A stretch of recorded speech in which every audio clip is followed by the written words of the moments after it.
부산 감천문화마을에 숨겨진 편지. 제한장 마을에 내린 안개.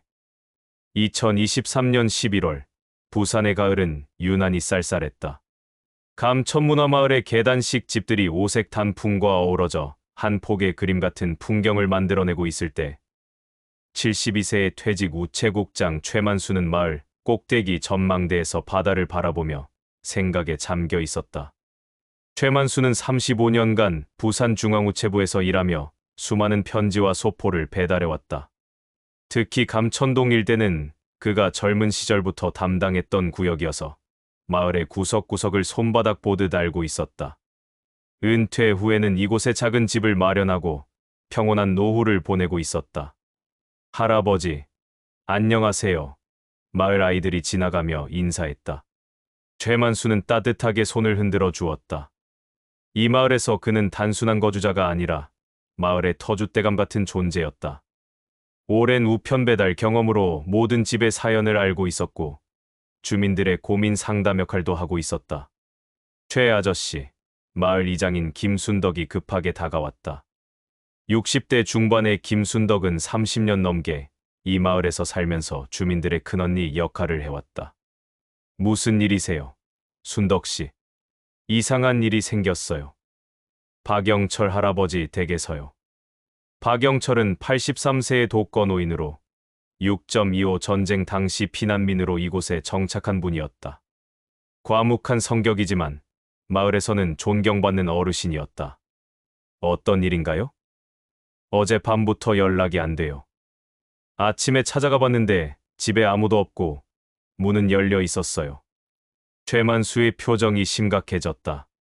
우편 배달을 하며 수많은 가정의 사정을 지켜본 그는 이런 상황이 결코 가볍지 않다는 것을 알고 있었다. 병원이나 다른 곳에 갔을 수도 있지 않을까요? 그것도 확인해봤는데 어디에도 가지 않으셨어요. 그리고 김순덕이 목소리를 낮췄다.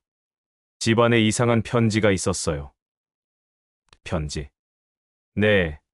책상 위에 봉투가 하나 놓여 있었는데 봉인되지 않은 채로요. 마치 누군가 읽다가 급하게 내려놓은 것 같았어요. 최만수는 35년간의 우편 업무 경험으로 편지에 대한 특별한 감각을 가지고 있었다. 편지의 상태나 배치만 봐도 상황을 어느 정도 파악할 수 있었다. 그 편지를 볼 수 있을까요? 경찰에 신고해야 하지 않을까요? 일단 확인해보고 결정합시다. 박영철의 집은 마을 중턱에 있는 오래된 단층 집이었다. 대문이 반쯤 열려 있고 마당에는 가을 국화가 쓸쓸하게 피어 있었다. 집 안으로 들어가니 정말로 책상 위에 편지 봉투가 놓여 있었다. 최만수가 편지 봉투를 자세히 살펴보니 몇 가지 이상한 점이 눈에 띄었다. 이 편지 봉투가 좀 특이하네요. 어떻게요? 우선 우표가 없어요. 그리고 소인도 없고요. 직접 전달된 편지인 것 같아요. 편지 봉투에는 박영철 님께라고 정성스럽게 적혀 있었지만 보낸 사람의 주소는 없었다. 편지 내용을 봐도 될까요? 김순덕이 망설이더니 고개를 끄덕였다. 비상 상황이니까요. 편지를 꺼내 읽어보니 다음과 같은 내용이었다. 영철 형님께 오랜만에 연락드립니다. 그동안 안녕하셨는지요? 형님께서 오래전에 맡아주신 그것을 이제 되찾을 때가 된 것 같습니다. 약속대로 70년이 지났으니까요. 내일 저녁 7시에 마을 전망대에서 만날 수 있을까요? 오래된 이야기지만 중요한 일입니다. 옛 친구가. 최만수가 편지를 다 읽고 난 후 심각한 표정을 지었다. 이상하네요. 뭐가 이상한가요? 70년 전 약속이라. 그럼 6.25 전쟁 시기의 이야기일 수 있어요. 김순덕도 심각해졌다. 그럼 정말 중요한 일일 수도 있겠네요. 최만수는 편지의 필체와 종이를 자세히 살펴보았다. 오랜 우편 업무 경험으로 편지에 대한 분석력이 뛰어났다. 이 편지는 최근에 쓰인 것 같아요. 하지만 편지지는 꽤 오래된 것을 사용했네요. 무슨 뜻이죠? 보낸 사람이 의도적으로 옛날 느낌을 주려고 한 것 같아요. 최만수는 집안을 둘러보며 다른 단서가 있는지 찾아보았다. 그리고 박영철의 책상 서랍에서 흥미로운 것을 발견했다. 여기 오래된 사진들이 있네요. 서랍 안에는 6.25 전쟁 시기로 보이는 흑백 사진들이 정성스럽게 보관되어 있었다. 젊은 박영철과 몇 명의 친구들이 함께 찍은 사진들이었다. 이분들이 누구일까요? 김순덕이 사진을 자세히 보더니 말했다. 아, 이분은 김정수 할아버지 같은데요. 작년에 돌아가신 김정수. 네, 박영철 할아버지와 절친이셨어요. 둘 다 6.25 때 여기로 피난 오신 분들이거든요. 최만수가 다른 사진들을 살펴보니 젊은 시절의 박영철과 김정수, 그리고 한 명의 낯선 남자가 함께 찍은 사진이 있었다. 이분은 누구일까요? 김순덕이 고개를 저었다. 모르겠어요. 마을에서 본 적이 없는 것 같은데. 사진 뒷면에는 1953년 감천동에서 영철, 정수, 민호라고 적혀 있었다.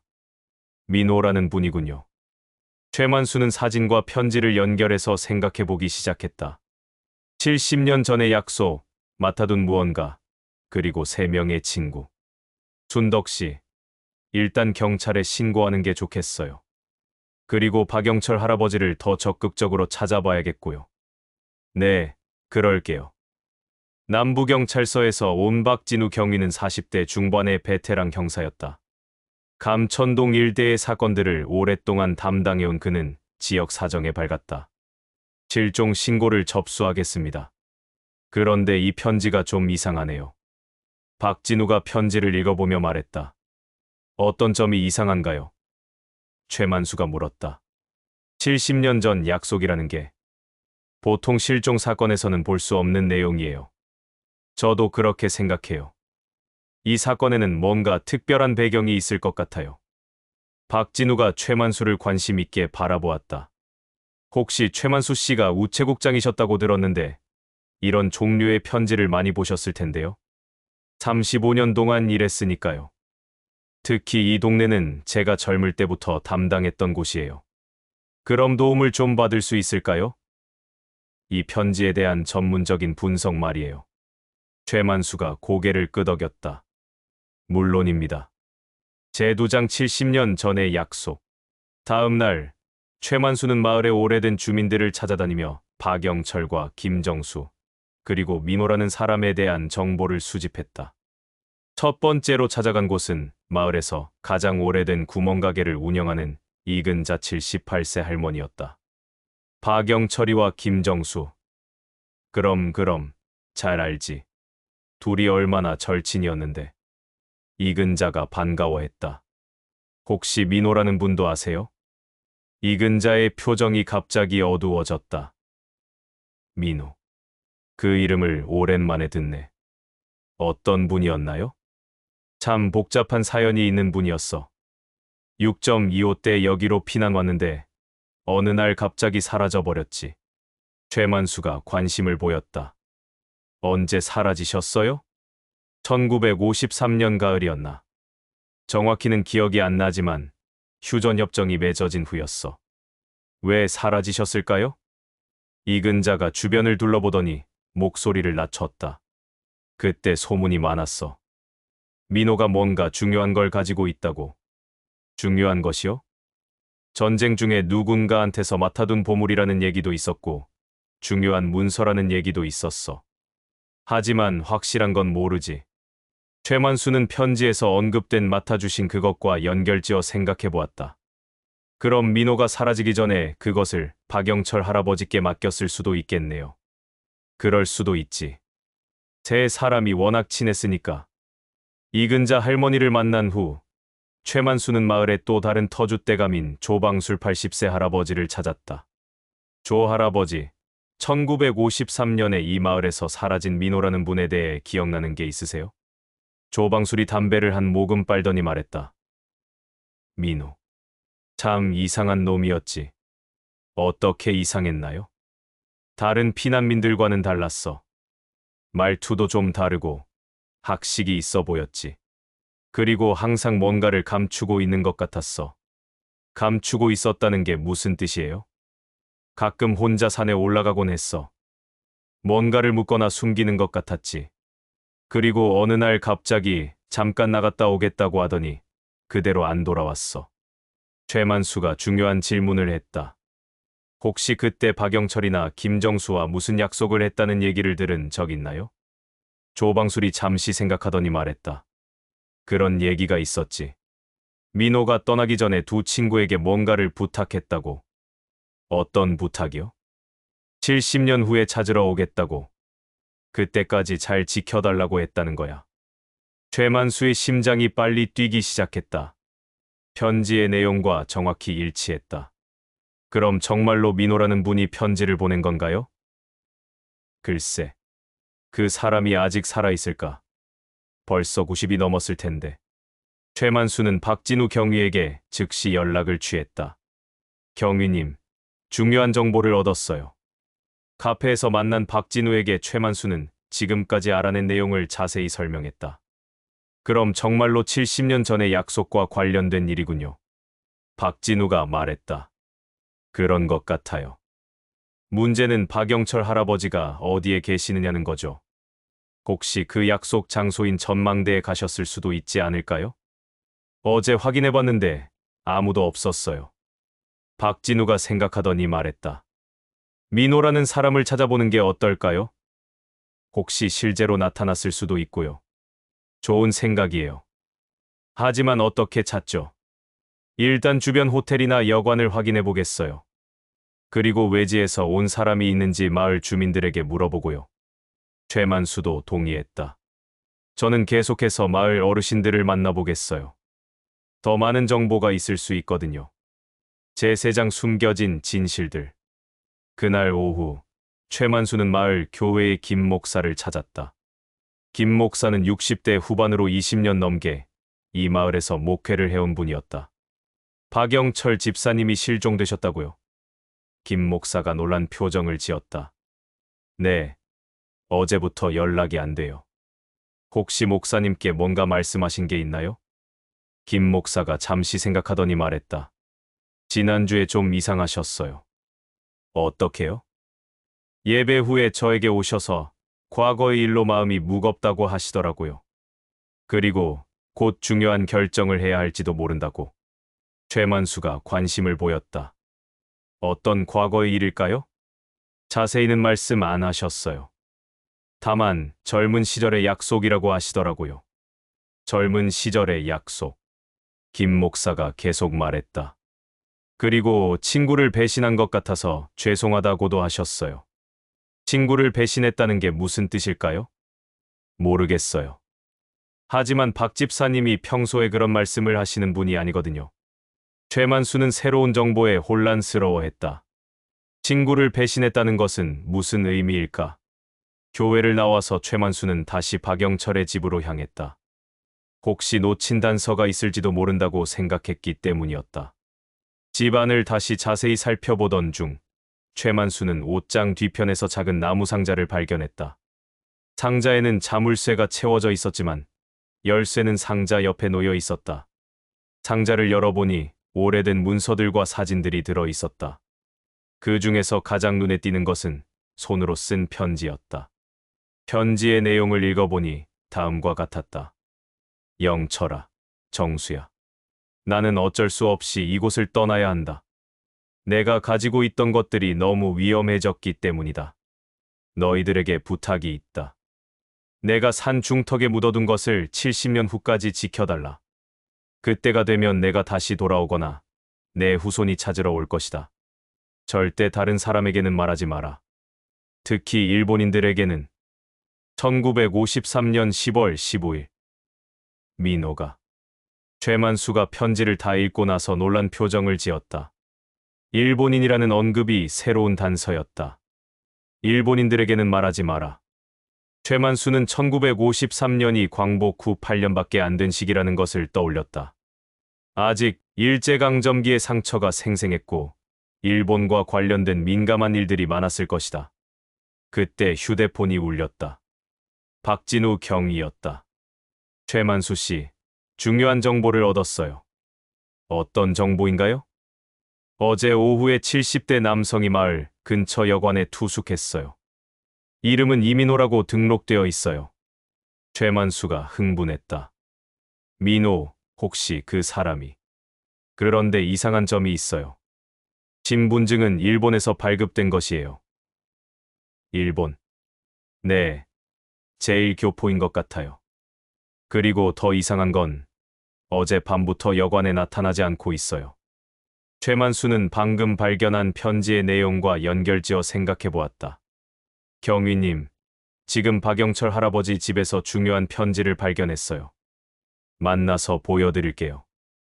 30분 후 박진우가 도착했다. 최만수가 발견한 편지를 보고 난 박진우의 표정이 심각해졌다. 이제 상황이 좀 더 명확해졌네요. 어떻게요? 민호라는 사람이 70년 전에 뭔가를 숨겨두고 일본으로 갔던 것 같아요. 그리고 이제 그것을 찾으러 온 거고요. 그럼 박영철 할아버지는?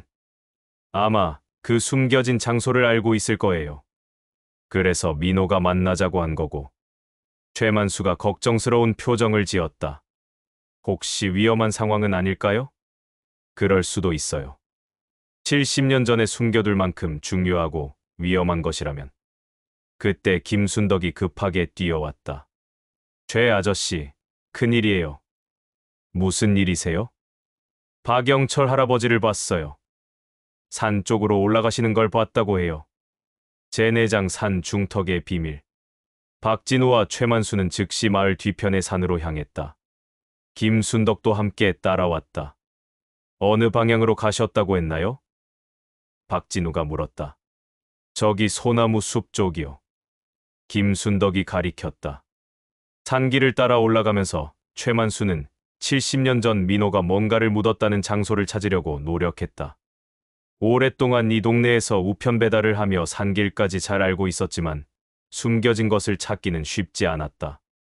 저기 봐요. 김순덕이 소리쳤다. 소나무 숲 사이로 박영철의 모습이 보였다. 그는 땅을 파고 있었다. 박영철 할아버지, 최만수가 큰 소리로 불렀다. 박영철이 고개를 들었다. 그의 얼굴에는 복잡한 감정이 섞여 있었다. 만수야, 왜 여기까지 왔나? 할아버지, 모든 사람이 걱정하고 있어요. 무슨 일인지 말씀해 주세요. 박영철이 한숨을 쉬었다. 70년 동안 지켜온 비밀인데 이제 말할 때가 된 것 같구나. 박진우가 경위 신분을 밝히고 상황을 설명했다. 할아버지, 민호라는 분과 약속이 있으셨던 건가요? 그래. 박영철이 삽을 내려놓았다. 민호가 돌아왔어. 70년 만에. 어디에 계세요? 박영철이 주변을 둘러보았다. 여기 어딘가에 있을 거야. 나를 지켜보고 있을 테니까. 정말로 숲속에서 누군가의 기척이 느껴졌다. 그리고 잠시 후 70대 후반으로 보이는 남자가 나타났다. 영철아. 정말 오랜만이다. 박영철의 눈에 눈물이 맺혔다. 민호야. 정말 너냐? 두 노인이 70년 만에 재회하는 순간이었다. 민호는 최만수와 박진우를 경계심 어린 눈으로 바라보았다. 이분들은 누구지? 박영철이 설명했다. 만수는 이 동네 우체국장이었던 분이고 이분은 경찰관이야. 내가 보낸 편지 때문에 모두들 걱정했어. 민호가 안도의 표정을 지었다. 나를 찾으러 온 게 아니라면 다행이야. 박진우가 조심스럽게 물었다. 무엇을 찾으러 오신 건가요? 민호와 박영철이 서로 눈빛을 주고받았다.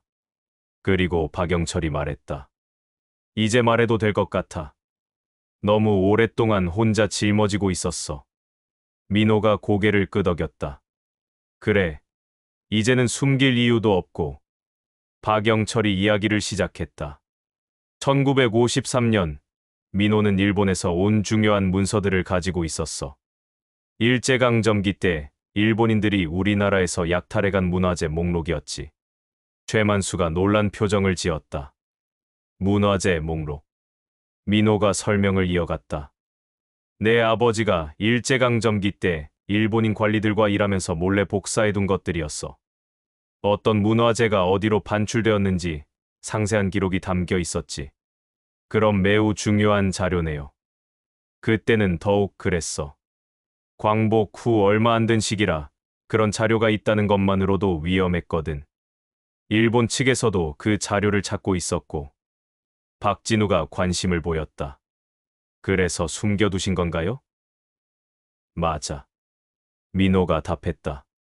당시에는 정부도 불안정했고 누구를 믿어야 할지 몰랐어. 그래서 영철이와 정수에게 부탁하고 일본으로 갔지. 일본으로 왜 가셨어요? 아버지가 남긴 다른 자료들이 더 있었거든. 그것들을 모으려면 일본에 가야 했어. 박영철이 슬픈 표정으로 말했다. 그런데 정수는 작년에 세상을 떠났어. 민호의 얼굴이 어두워졌다. 그래. 편지에서 둘이 함께 나올 줄 알았는데 정수는 마지막까지 비밀을 지켰어. 아무에게도 말하지 않았지. 최만수가 중요한 질문을 했다. 그럼 그 문서들이 정말 여기에 묻혀 있는 건가요? 박영철이 고개를 끄덕였다. 70년 동안 한 번도 파본 적이 없어.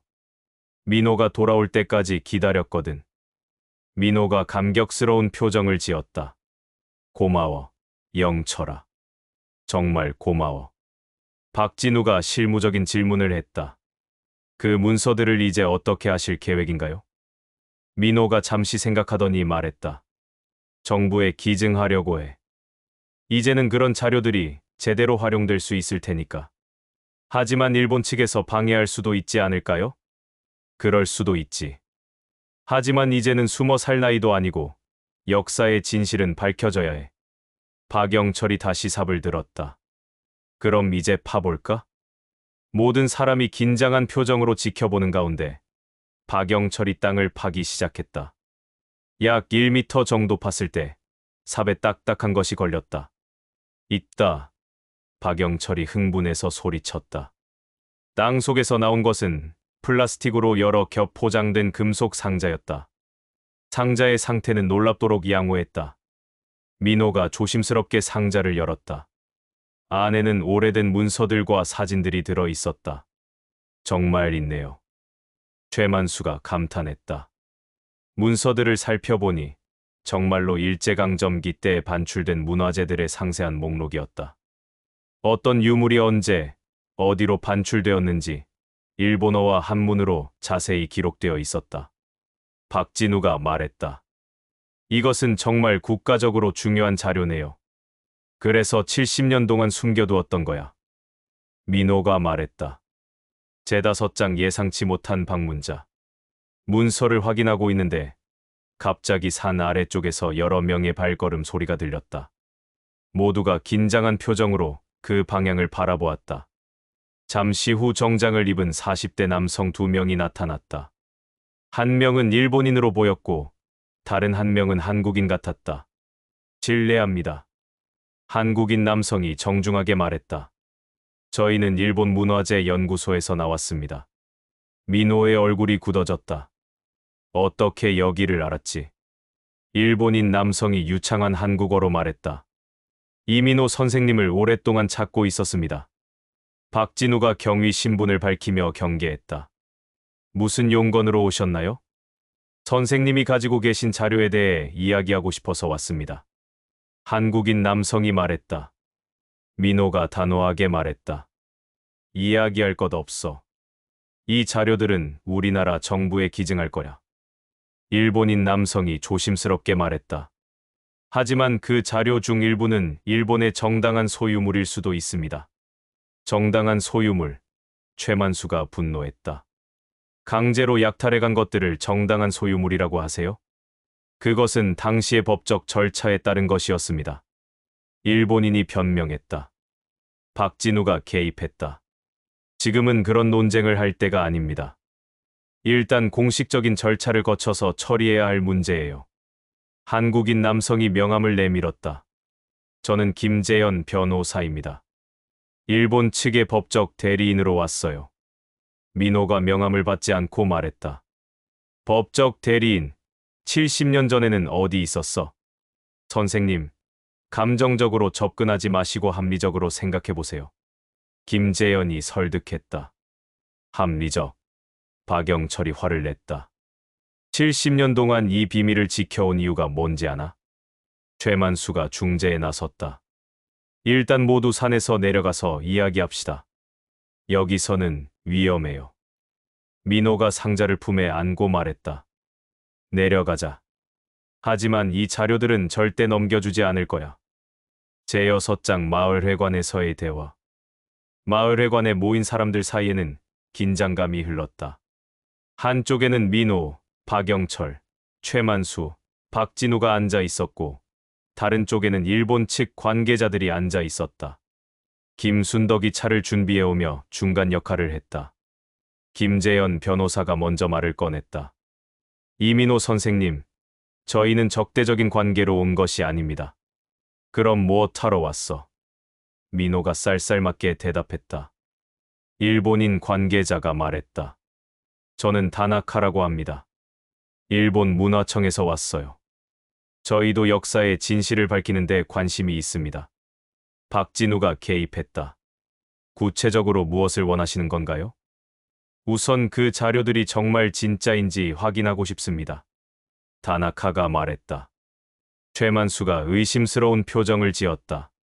확인해서 뭘 하려고요?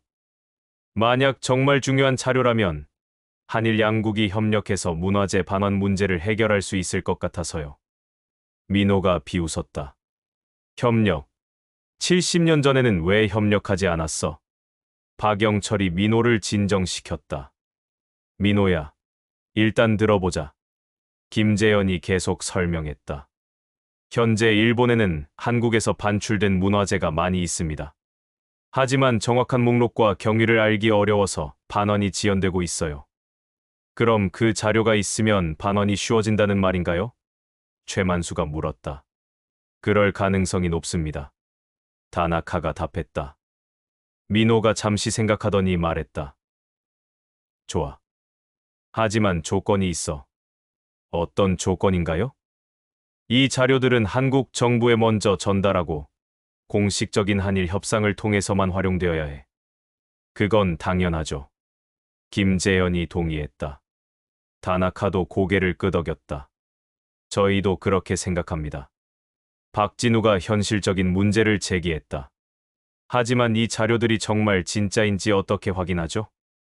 민호가 상자에서 한 장의 문서를 꺼내 보여주었다. 이것 봐. 1943년 경복궁에서 반출된 조선 왕조실록 일부의 목록이야. 다나카가 문서를 자세히 살펴보더니 놀란 표정을 지었다. 이것은 정말 놀라운 자료네요. 왜요? 이 목록에 있는 실록들이 실제로 일본 국내청에 보관되어 있거든요. 최만수가 흥분했다. 그럼 정말 진짜 목록이라는 뜻이군요. 민호가 자랑스러운 표정을 지었다. 내 아버지가 목숨 걸고 복사해둔 거야. 박영철이 감격했다. 70년 동안 기다린 보람이 있구나. 제7장 새로운 희망. 며칠 후 문화재청과 외교부 관계자들이 부산으로 내려왔다. 민호가 가져온 자료들의 중요성이 확인되면서 정부 차원의 관심이 집중되었다. 국립중앙박물관의 이정훈 학예연구관이 자료를 검토한 후 발표했다. 이 자료들은 일제강점기 문화재 약탈의 실상을 보여주는 매우 중요한 1차 사료입니다. 기자회견장에는 민호, 박영철, 최만수, 박진우 등이 참석했다. 구체적으로 어떤 내용인가요? 기자가 질문했다. 이정훈이 설명했다. 총 3,247점의 문화재 반출 기록이 담겨 있습니다. 반출 날짜, 담당자, 보관 장소까지 상세히 기록되어 있어요. 또 다른 기자가 물었다. 이것으로 문화재 반환이 가능한가요? 외교부 관계자가 답했다. 일본 측과 협의하여 단계적으로 반환을 추진할 계획입니다. 민호가 마이크 앞에 섰다. 저는 이 자료들이 한일 간의 진정한 화해에 도움이 되기를 바랍니다. 어떤 의미인지 설명해 주세요. 과거의 잘못을 인정하고 바로잡는 것이 진정한 화해의 시작이라고 생각합니다. 박영철도 한마디 했다. 70년 동안 이 비밀을 지켜온 보람이 있네요. 최만수가 감회에 젖어 말했다. 우편배달원으로 35년 일하면서 수많은 편지를 봤지만 이렇게 중요한 편지는 처음이었어요. 제8장 마을의 영웅들. 한 달 후, 감천문화마을에는 특별한 변화가 일어났다. 민호와 박영철의 이야기가 알려지면서 많은 사람들이 마을을 찾아왔다. 마을 입구에는 역사를 지킨 마을이라는 작은 표지판이 세워졌다. 최만수는 마을 안내를 자청했다. 이곳이 바로 70년간 역사의 비밀이 숨겨져 있던 곳입니다. 관광객들이 감탄했다. 정말 대단한 이야기네요. 김순덕도 마을 홍보에 적극적이었다. 우리 마을 어르신들이 얼마나 훌륭한 분들인지 이제 세상이 알게 되었어요. 민호는 마을에 작은 집을 얻어 정착했다. 70년 만에 고향으로 돌아온 것이다. 일본에서 70년을 살았지만 역시 고향이 최고야. 민호가 박영철과 차를 마시며 말했다. 이제 편히 쉬어. 오랫동안 고생했어.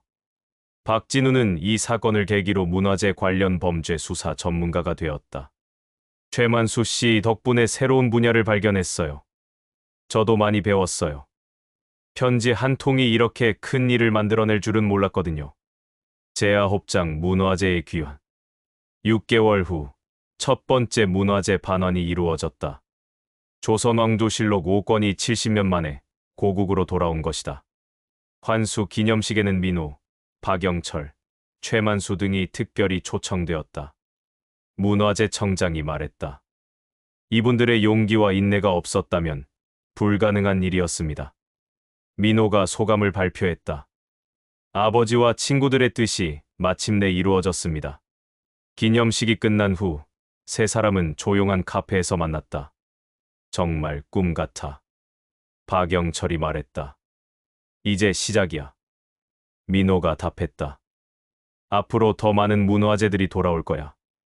최만수가 미소를 지었다. 우편배달원으로 일하면서 수많은 기쁜 소식을 전달했지만 이번만큼 뿌듯한 적은 없었어요. 제10장 새로운 발견. 그해 가을, 민호는 또 다른 놀라운 소식을 가져왔다. 일본에 있는 내 조카가 연락을 했어. 아버지가 남긴 다른 자료들을 더 발견했다고 해. 박영철이 놀랐다. 또 다른 자료들? 이번에는 개인 소장가들이 가져간 문화재 목록이래. 최만수가 관심을 보였다. 그럼 더 많은 문화재를 찾을 수 있겠네요. 그럴 것 같아. 하지만 이번에는 정부에 직접 전달할 거야. 박진우에게 연락이 왔다. 새로운 문화재 자료에 대한 수사 협조 요청이었다. 이제 정말 바쁘게 될 것 같네요. 박진우가 웃으며 말했다. 에필로그 감천마을의 새로운 전설. 2024년 봄, 감천문화마을에는 역사박물관이라는 작은 전시관이 문을 열었다. 민호와 박영철의 이야기, 그리고 되찾은 문화재들에 대한 전시가 상설로 열리고 있었다. 최만수는 박물관의 명예관장이 되었다. 매일 관광객들에게 이야기를 들려주는 것이 그의 새로운 일과가 되었다. 편지 한 통에서 시작된 이야기가 이렇게 큰 결실을 맺었습니다. 어린 학생들이 질문했다. 할아버지, 정말 신기해요. 편지가 그렇게 중요한 거예요? 그럼. 편지에는 사람의 마음이 담겨 있거든. 그리고 때로는 역사도 담겨 있지. 민호는 85세가 되었지만 여전히 정정했다. 매주 서울을 오가며 문화재 반환 업무에 자문을 제공하고 있었다. 박영철은 마을에 존경받는 어르신이 되었다. 젊은 사람들이 그를 찾아와 역사 이야기를 들으려고 했다. 박진우는 문화재청 특별수사팀장이 되어 전국의 문화재 관련 사건들을 담당하고 있었다. 김순덕은 마을 이장직을 계속 맡으면서 역사마을 가꾸기에 앞장서고 있었다. 그리고 지금까지 총 127점의 문화재가 한국으로 돌아왔다. 이는 민호의 아버지가 목숨 걸고 남긴 자료 덕분이었다. 1년 후, 최만수는 이 경험을 바탕으로 감천마을에 숨겨진 편지라는 책을 출간했다. 이 책은 역사의 소중함과 시니어들의 지혜를 보여주는 감동적인 이야기로 많은 사랑을 받았다. 출간 기념회에서 한 독자가 질문했다. 이 경험을 통해 가장 큰 깨달음은 무엇이었나요? 최만수가 미소를 지으며 답했다. 나이가 들어서도 새로운 모험과 의미 있는 일을 할 수 있다는 것이요. 그리고 과거와 현재가 어떻게 연결되어 있는지 깨달았어요. 앞으로의 계획은 무엇인가요? 민호 할아버지와 함께 일본에 있는 한국 문화재들을 더 찾아보려고 해요. 아직 할 일이 많거든요. 청중들의 박수가 터져 나왔다.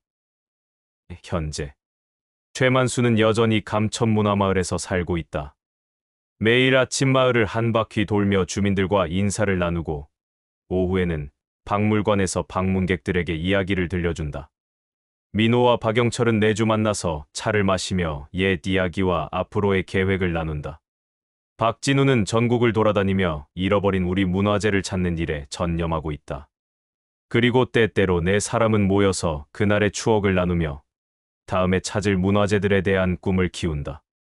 마을 전망대에서 바다를 바라보며 최만수는 생각한다. 현지는 단순한 종이가 아니라 사람과 사람을 잇는 다리구나. 그리고 때로는 과거와 현재를 잇는 다리이기도 하고. 바다 너머로 석양이 지고 있었다.